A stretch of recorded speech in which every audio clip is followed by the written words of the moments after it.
বাংলাদেশের যারা রাজনীতি করছেন, আপনারা এতদিন ধরে মানুষের তৈরি এই গণতান্ত্রিক ব্যবস্থা, তথাকথিত গণতান্ত্রিক ব্যবস্থা, সো কল ডেমোক্রেটিক সিস্টেম, পুঁজিবাদী অর্থনৈতিক ব্যবস্থা আপনারা গ্রহণ করেছেন।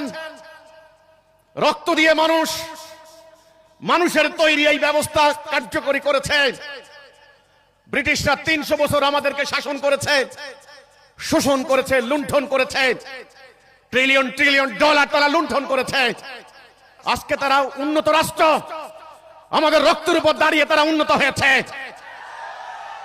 তারা ৪৭ সালে চলে যাওয়ার পর আমাদের এখানে কামড়া কামড়ির রাজনীতি লাগিয়ে দিয়েছে। এই রাজনীতি প্র্যাকটিস আমরা করতে পারি না। এই রাজনীতির ফলাফল কি হয়েছে?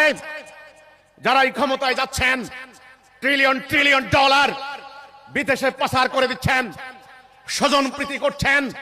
৫ বছর ক্ষমতায় থাকার পর আপনাদেরকে আজকে গণতন্ত্রের মূলা ঝুলিয়ে দেওয়া হচ্ছে। কিছু মুখরোচক কথা, কিছু টেস্টি খাবার আপনাদের জিহ্বায় লাগিয়ে দেওয়া হচ্ছে। তারা বলেন গণতন্ত্র মানবাধিকারের কথা বলেন, ভোটাধিকারের কথা বলেন, ন্যায় বিচারের কথা বলেন, কিন্তু ৫৪ বছর আমরা কি ভোটাধিকার পেয়েছি? এটা হলো মূলা। দ্য নিউ এইজের সম্পাদক জনাব নুরুল কবির গতকালকে বলেছিলেন একটা সাক্ষাৎকারে, গণতন্ত্র নামক এই বাচ্চার কোনো জন্মই হয় নাই বাংলাদেশে। এতদিন গণতন্ত্রের কথা বলা হয়েছে।